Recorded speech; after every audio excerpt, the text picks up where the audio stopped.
For real. Say the TV stand for tracks and vocals. You know this is easier than 1, 2, 3. You are now tuned in to Just Whack TV. Just Whack TV. What's going on today, man? What's going on with you? Alright. What's your name? Plug, man. I go by the name Plug, aka Plug Machiavelli, Mr. Raw, Mr. Real and Winning, Mr. All of the Above, man. How you feeling? Mr. All of the Above. How you feeling? I like that intro, man. That's dope as hell. Appreciate that. Where you get that from? Man, just working, perfecting my craft, slowly but surely. Where you from? I'm from the west side of Atlanta. Alright. Is that the good side? I mean, if you want it to be. To each his own, you know. I look at Atlanta like Atlanta. It is what it is. It go how it goes. So, you know, I'm truly from the city. So every side has its good and bad. Let me ask you a question. There's a lot of people that's moving down here from like the north and out west. How you feel about that? I don't feel a certain type of way about it. You know, diversifying is always good. You know, it's just people learning. People have to know their territory. Like, you know, you have some people come from out of town and try to run something like it's theirs, or you know, come from out of town and try to take over.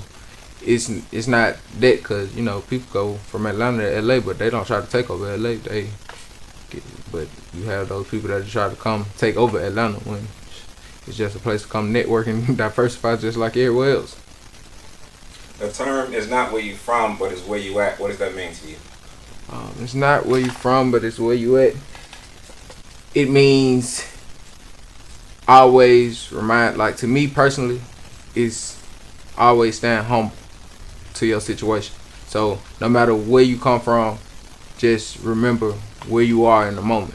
So you can come from nothing and be at the top, but you can't let the top get to you, because you can just easily go back to the bottom in a sense. You can be from the hoodest place in America. You can be from one of the I'm talking about murder capital, but you can be done moved to another situation, and being in that situation, you will have reminders of what you came from, so you won't want to go back to it.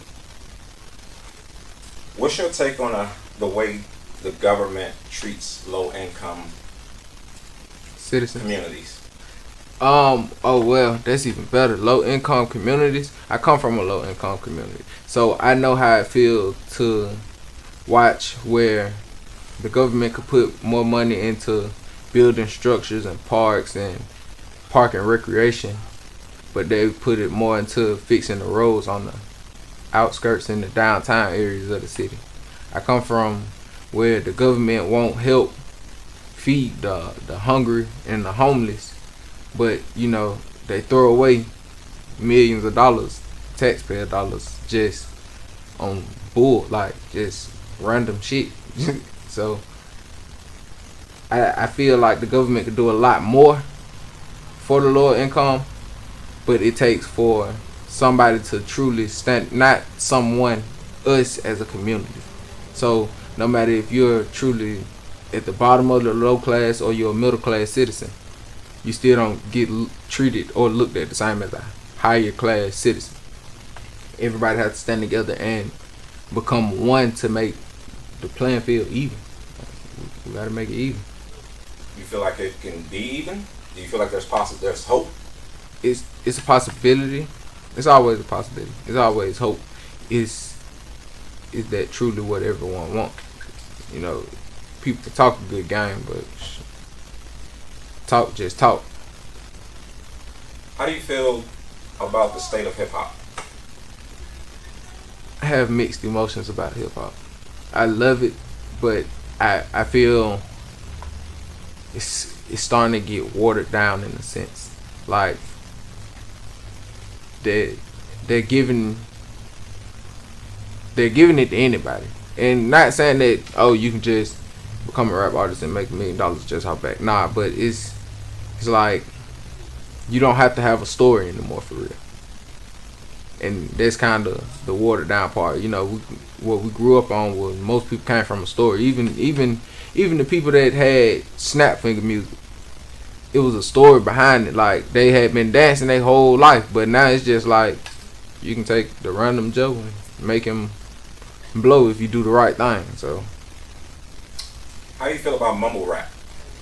I, Or as they call it, mumble rap. I don't know. Some people call me a mumble rapper until they actually listen to what I'm saying. It's like sometimes I can say so much at once that it's not that I'm mumble rapping, because I make sure I articulate everything anyway. So some people can view mumble rapping as the person that's rapping fast until they understand what you're saying, or like they think you're a mumble rapper because they're not catching what you're saying. They ain't catching that your flow of things, your swag in it. So mumble rap is its own growing state, you know, and it's just a part of helping and hurt the game. It's part of watering the game down too, because you have them people they ain't saying nothing for real. For real, you got the ones out here that ain't saying nothing, and so it's like you have that mixed in with the ones that can rap fast but actually have bars in what they're saying. Then as though there are great pioneers in the music industry that have come from here in Atlanta. Atlanta has been known to have a hold on the music industry at times, years, and maybe even now. How do you feel knowing that there are people like the big celebrities that have come from Atlanta, Future, 2 Chainz, T.I., you know, how do you feel knowing that they're a part of the pioneers that have built the way for people like yourself to come? Do you feel like they're great pioneers? Do you feel like they're great leaders? Do you feel like they're doing the right thing for the younger generation of music? To each his own, per se, not in a personal sense, but to each artist. You know, every pioneering artist, every artist that was a pioneer, they move differently. So you can't really compare how a T.I. moves to how Jermaine Dupri moves. You know, they in the same era, they came up together, but you know, they handled things differently. Like, they have different focuses and they have different aspects in the game. So the game, you know, it's certain things T.I. can do that Jermaine Dupri can't do. It's certain things that Jermaine Dupri can do that even Ludacris can't do, and so on and so forth. It's certain things that Outkast can do that can't nobody do. So with that being said, I feel like, you know, those true pioneers to the game, whether it's from just rhythm rap to the trap, they did an excellent job. It's more so of the newer generations keeping it. Are we going to keep it? Because I have to put myself in the newer gen. Are we going to keep it? You know, it's they pioneered, they structured it well. It's up to us to carry it on. You feel like the newer generation can carry it on? It's possible. Are you carrying it on? I'm trying my best, and I'm working on the stop saying trying. I'm doing my best at keeping it as original as possible. Keeping myself as original as possible. Keeping my music as original as possible. So I can say, me being a grown artist, if I do become a pioneering artist for this generation, I will be one of those artists that's looked at for, okay, he did what he was trying to do, what he came in the game to do, what he, you know, what his story wrote out to be for real. What would people say, or what would you say people have most underestimated you about? I've been underestimated about a lot. So me personally, I underestimate myself at times. So I never look at it like people underestimate me. I look at it like people are pushing me, because majority of the people who I would even think could, like, who I would care about, you know, them underestimate me. If I think you underestimate me, and that means it's something, you have some type of value. So if it's an average person that I just meet on the street, you know, and I'm trying to tell you something, and you knock it down, then that just is what it is, because I'm gonna show you. So, you know, I don't look at it like that. I look at it like words of encouragement. So even if they doubt that I can't do it, it's something that I'm showing to them that can make them feel like I ain't capable, even though I am. Let's switch the subject up a little bit. How was it growing up in your household? Difficult. How? Well, I mean, I came from almost a traditional household until my dad did like 12 years in the feds. So my dad left when I was like 7, maybe 8. Came back when I was 18, 19. But it's not like he was just long gone. You know, I was seeing him the whole time. But what was that like? Going to see your dad? Going to see my dad, it was something I had to adapt to. But it was an eye opening. It opened my eyes at a young age. It was me having to be able to understand what was truly going on instead of the different pictures that everybody else was trying to paint. Because everybody can paint a picture of a narrative 1,000 different ways. But you know, you have to just truly get in there and understand what's going on for what it is. When you understand what's going on for what it is, then you know, you take heed to certain things. Did it make things easier for you to? Do you have little brothers and sisters? I'm actually my mom's youngest child, my dad's middle child. So.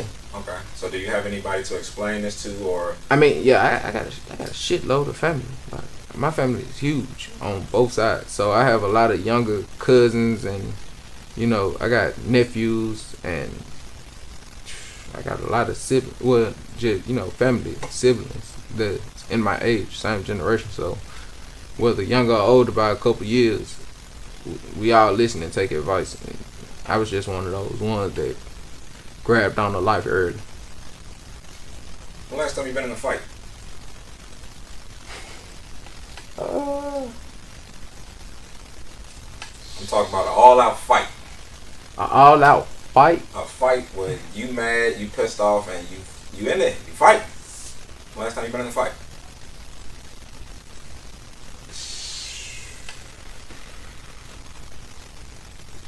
I don't know when the last time I got into a fight where I was truly just pissed off. Alright, so maybe as a jit, maybe as a smaller. Small, I used to fight all the time. I was an asshole as a kid. Why? That's why I was small. I was the runt. So, you know how back in the day, even now you have the bullies. I used to try to bully the bullies. So, I'm 5 years younger than my brother. So, it'll be my brother and his partners outside playing basketball. I come outside to take the ball from them and walk back in the house. Like, it's just, you know, like I said, I was small when I was small. Literally, I was the runt. So, you know, I had to flex my muscles some type of way. So how does that reflect on your industry side of things? Do you feel the same way in the industry where you feel like a small person in the game, and every time I step out there, this is the big person I have to reflect? Yes, you have to. I will always feel like that, because it's always another level that you can get to. It can always get bigger. So, especially with where I'm at now, I've had a lot of growth in my years, but I still feel small to where I know I can be and where I know I can go. How long have you been an artist? I've been an artist for about 7 years. I've been signed for 5. Okay. And during that time, what did you learn in the beginning that helped you get to where you are now? I learned how to communicate. I learned how to network. I learned how to become an artist, become your own brand per se. So when I say that, it's like I used to just move around. But now I have learned to start moving around with a purpose to a certain extent with everything you do. Everything you gotta do it with a purpose. So even when I go holler at my DJs, you know, it's not just me just pulling up, like it's executed before I get there. Like I know what DJs I'm going to do what with when I pull up to them. Now if I pull up to a certain spot and it's just so happen to be other people there, then it goes how it goes. But it's a work ethic. You've approached DJs before. What do you, just shits and giggles, what is the correct way to approach a DJ? Do you, or correct way that you think to approach a DJ? I mean, me personally, it's a business. So you don't never. I will never come to a DJ saying, "Hey man, I don't know how this and that," all of the, because they hit it 1,000 times a day. So you got to know your crowd. You got to know your DJ. Certain DJs, you're not gonna have time to really even talk to them. You're gonna have time to do one or two things: slide in there, take the picture, get their info, slide back out, or slide in there, slide them the song. Tip them regardless if you tipping or not. You had them DJs that can slide you in at night, and it might take them a couple of days. They might have to listen to the song. They might have you never know how they work it. But my best approach with a DJ, man, is just to always come at them the way you want somebody to come at you when it's about business. Like, come at a DJ and introduce yourself first of all.